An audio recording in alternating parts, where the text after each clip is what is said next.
babies home.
Babies home. As we celebrate what? Today is 7th of April 2026 and it is World Health Day. As Savannah Schools Marching Day, we chose to celebrate and commemorate this day by sharing love and compassion with the Sanyu Babies Home. And I wish to, on behalf of Savannah Schools Marching Day, officially hand over these items as we celebrate the love of Christ with the Sanyu Babies Home. Girl, please, lead with a smile. You face the camera. Put a smile. Okay. Okay.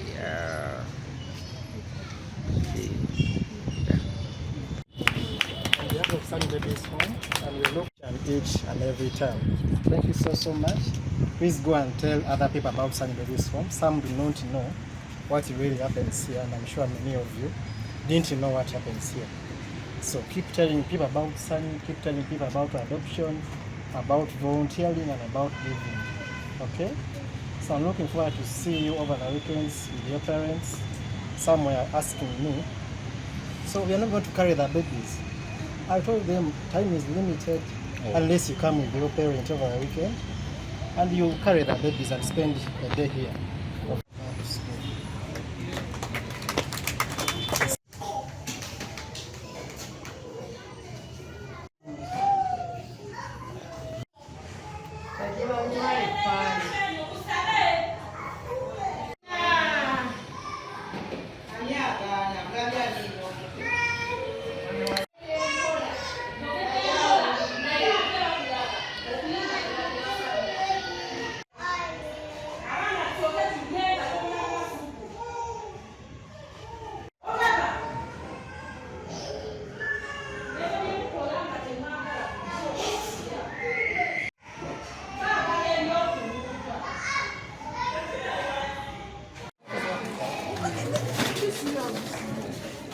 So mkongera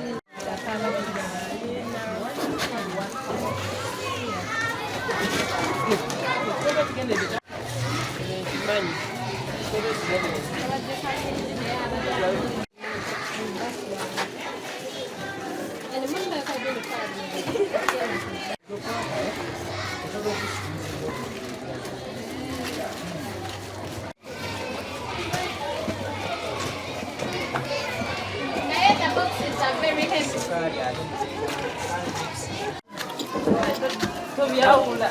But then you pay.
Digital music. Check, check.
the remaining items.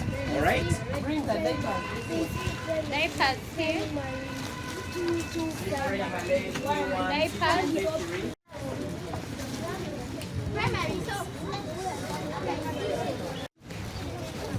Wait. First of all, remove this flower. I think the diapers.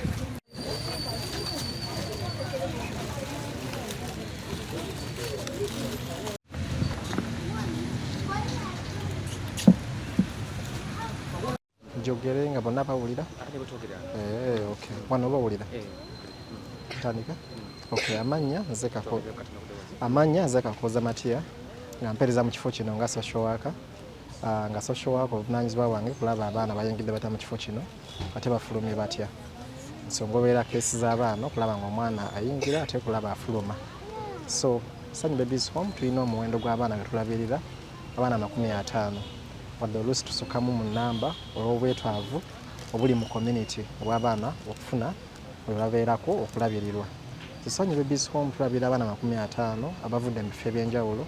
Abamu basuulibwa Kabuyonjo, abamu balekebwa Kasasiro, abamu basuulibwa mu myala, oli n'amussa mu kaveera n'amuteeka mu mwala enkuba emitwale. Abamu basuulibwa mu nguudo, abamu basuulibwa mu bibira era banunulwa mbwa ne zibajjayo nga zibalumyerumya. Abaana bajja wano nga balina bayise mu kutulugunyizibwa okwenjawulo, abamu batugibwa ne mu maka gye babeera ne batugibwa. So abaana bajja bali mu mbeera ey'enjawulo.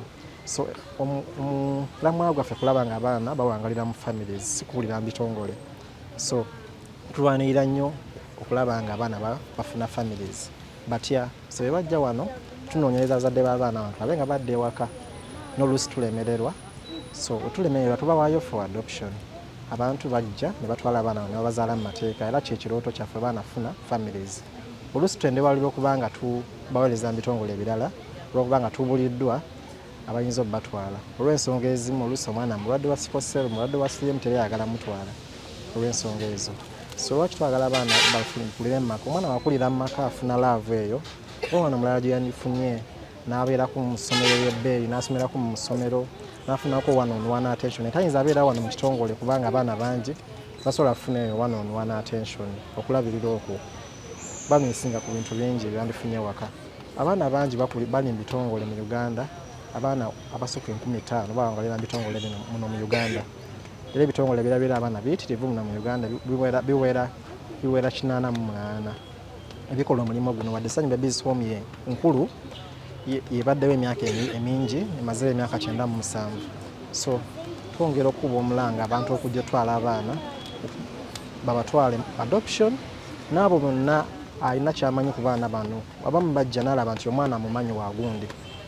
Tubakubiriza okujja okukyala wano Sunny Babies Home ate n'okuleeta obuyambi. Sunny Babies Home tuli stuck right now n'abaana abalenzi 22 abeetaaga okufuna family badde ewaka nti teri abatwala. Ate nga okyegendereza nti omuwendo gw'abaana abasinga osuulibwa abalenzi ate abasinga okwagala okuzaala abaana mu mateeka bazaala bawala okusinga. So abaana ne basigala nga tebafunye emikisa gufuna families ne bakulidde mu bitongole ate ekibakosa mu future abaweza emyaka 18 nti balina otandika obulamu bwokka nga tebalinaako wa Luganda. So twawola abantu okujjumbira ensonga ya adoption mu Uganda baleme lowooza by'abazungu bokka bokka nga bukyamanyirwa ng'edda. Kisobokera ddala era kyaweerere ensonga ya adoption ya bwereere. Ssaawa zino tulina abaana 53. So tuli beyond capacity yaffe ey'abaana be tulina okulabirira wano. Tususseemu olw'obwetaavu ebitongole bingi byonna bijjudde naye tetusobola kugamba nti omwana katumuleke abeere yaboneebone era bamusuule yaddemu ayite mu mbeera y'emu ate nga tusobola okunyigiriza ne tusooka mu nnamba yaffe akatonotono wadde tetukikola mu mateeka nti gavumenti yatuwa olukusa kulabirira abaana 50 n'oluusi tendewalirwa ne tusukamu olw'obwetaavu obuli mu ggwanga obungi. Home tekiriiko nti leero tugenda funa abaana bwe bati naye kisinziira ku bwetaavu. Tusobola okufuna olunaku abaana 10 ne 15 oluusi ntufuna omu oluusi ababiri okusinziira ku bwetaavu obuzze. Olumu tumala n'olwiiki naye tufunye mwana ate oluusi ntufuna lumu bangi tusinziira bwetaavu obuzze nti abaana basuulibwa mu bifo eby'enjawulo. Basuulibwa muno mu kibuga mu Kampala oluusi ne bajja nga bangi poliisi ne batuwa nga bangi ate oluusi ne baleetayo omu ng'avuddeeyo mu disitulikiti ezeewala mu Northern Uganda oba mu Western oba mu East omwana ng'asuuliddwa eyo nga gwe banyumirizaako wano omwana yasuulibwa mu nnimiro nga baakamuzaala. So tufuna abaana abataliiko nti namba yeno naye kusinziira mbwetaavu abaana bayingira wano essaawa yonna. Abaana abasinga okujja wano bava mu bitundu bya wano mu Kampala mu ggeto ez'enjawulo okusingira ddala mu ggeto abaana bwe basinga okuva. Abaana bwe bava wano nga bagenze mu tubaze bazadde baabwe oba abooluganda oba tumuwadde ssenga tubalondoola buli myezi 3 tuddayo ne bw'aba bagenze Ajumani oba mu disitulikiti yaabwe tuddayo tulaba omwana ono ali atya ali mu mbeera ki ng'obusobozi bwaffe bwe tulinawo butonotono ne tutwalayo ku bintu bye tulina ebitonotono ebiba bivudde mu bantu nga mmwe muleese okuba nga muwaayo. Yes, tubaceekingako ne tulaba obulamu bwabwe buli butya ate ne mu famire bali batya omwana ali atya mu famire. Then bano abagenze mu adoption tubagobererako kimanyi nti omwana nga tebanakola adoption mu kooti basooka mu kituyita foster care. Foster care eba ya mwaka gumu omwana bamututte nga akyasupervisingibwa omuntu oyo abamututte. So tumulondolako ogwo omwaka ogumu tulaba omwana afiitize mu famire abondinze bulungi ne famire, then omwaka ogumu enguggwako olinamutwala mu mateeka tuba tukyasobola mulondoola kubanga bamuzadde nga mwana wuwe nga tayagala amanyina byawano oluusi. So bwe tuba tuweereza mu bitongole ebirala bye tukoze transfer tetera bagoberera nnyo olw'ensonga nti tuba tweggyeko obuvunaanyizibwa ku baana abo nga tubuwadde ekitongole ekirala. So tubaye tubalondoola nnyo awula ekitongole ekirala naye kiba kikola omulimu gwe gumu naffe gwe tukola otulaba nti omwana afuna okulabirirwa okwo. Abantu abatera okuadoptinga tebaagala kutwala baana bawala balenzi. Mpulira abamu ku kyebagamba nti abaana abalenzi bazibu kukuza, abalala kyebagamba nti omwana omulenzi ayinza omusaba ebyobusika naye nga tukimanyi bulungi nti omwana waba atwaliddwa ng'azaaliddwa mu mateeka aba ali entitled nti avunaanyizibwa kufuna ku byobusika mu maka ago kubanga abanga mwana wa maka ago azaaliddwa ddala ddala era etteeka limukkiriza otwala ku byobusika kyenkanyi n'abaana abalala bali mu maka ago. Saamu ekibatiisa kyekyo ebyobusika, ekirala nti bazibu okukuza okusinga ku muwala, ate ekirala nti famire zaabwe oluusi ziba zigenda mubuuza bibuuzo bingi nti n'omwana yennyini ayinza mubuuza ebibuuzo bingi ng'akuze nti waffe ewa bate omuwala kyatasobola kumubuuza ng'omulenzi. So kyempulira abamu ku kyebagamba. So obubaka bwempa abantu nti omwana aba mwana oba mulenzi oba muwala nti n'obantu badde ng'okedde n'omwezaalira ate osobola ozaala omwana n'akola ebibi ebisinga ne ku bw'otazadde nti n'wabeera muwala asobola okubeera omubi ate okusinga n'omulenzi. So abaana bonna baba baana tebaliiko nti mulenzi oba muwala. So nkubiriza abantu okujja okuzaala abaana tebafuddeeyo ku sekisi yonna kubanga mwana aba mwana nawe ogenda okuzaala mu ddwaliro oluusi bw'ofuna olubuto tomanya nti ngenda zaala mulenzi oba muwala okimanya luvannyuma nnyo era nawe oba omuzadde nga mulenzi nga baye tomwagala togenda musuula asigala mwanawo. So nkubiriza abantu okujja otwala abaana naddala abalenzi be tulina abayitirivu wano basobole okufuna families nabo kuba buli obeeyongera okula omukisa gyabwe gikendeera ddala ddala okufuna families. Okubiriza abantu bajje badoptinga abaana era beewala ebigambibwa nti abaana batwalibwa abazungu bokka. Naffe katukigule ekyokuzaala abaana wano e Uganda kubanga ffe tuwa nnyo priority abannayuganda okusinga abazungu. Abazungu be tusembyayo okuwa abaana kusooka munnayuganda. Wano naba gye tusinga okufuna y'abaana abasuulibwa babeera balenzi. Ndakwesanga tulina enamba y'abaana abalenzi mu 50 kapasite yaffe tulina abaana abalenzi abali mu 38. Abaana nga 12 bokka be bali wano abawala. So olaba enamba esinga yonna y'abalenzi. Erinnya lyange nze Bwabye Godfrey Kigongo omukulu w'essomero lya Savannah Schools Makindye. Olunaku olwaleero nga 7 omwezi ogwokuna 2026 olunaku lwa byabulamu mu nsi yonna. Ng'essomero lya Savannah twasalawo okujaguza olunaku luno nga tukyalira amaka gano gassanyu ebisikomu Mengo nga twagala okugabana nabo mu ngeri ey'omukwano ebintu ebyenjawulo ebikozesebwa mu bulamu bwa bulijjo nga mu kyo tugenderedde okuyigiriza abaana baffe okubeera n'embala ey'okuwaayo, embala ey'okubeerawo ku lw'abalala n'embala ey'okulumirirwa abalala kubanga ebyo bintu bikulu nnyo nti essomero lyonna teryalitunuulidde oba tetwalitunuulidde kusomesa baana na kufuna bubonero bulungi, naye n'okubeera n'emiramwa mu bo n'endowooza ez'obuntu n'obuntu bulamu wakati mu lugendo lw'obulamu nga batambula. So twalowoozeza nti bwe tunajja n'ebintu bino kijja kutubeerera mukisa gw'amaanyi abaana baffe okubayigiriza ebintu ebifaanako bwe bityo, kubanga omugezi omu yagenda n'atugamba nti My name is Franciscana France, a pupil of primary 5. Parents always abandon children. They leave them in bushes, ranges. But here today we have visited Sunny Babies Home. I want to pass this information to you. More organizations should come on ground. Thank you. My name is Daniel Chimni and I am a pupil of primary 5. MPs nationwide ought to enact laws that foster child protection. Children here at Sun Babies Home are picked from bushes, clinics, and toilets. My name is Namianja Atka, a proud pupil of primary 6. As you know, Sunny Babies Home is a shelter that takes in babies that are got from rubbish, trenches. It takes in babies from 0 years to 4 years. It has a capacity of 50 children, but it can also go overboard sometimes. Don't abandon children. If you're not ready to start a family, don't do so. If you're not able to take care of your family, just give them up for adoption. I feel good, I feel special, I feel excited that I got a chance to come here, because some people did not get chances to come here, like my friends back at school. Names? My name is Gift Marakale, a proud pupil from Savannah Schools, and I am Today we have visited the famous Sunny Babies Home. And today I've seen gorgeous babies, female, male, and those ones who need surgery. I'm so lucky to be here because some babies don't have parents, but who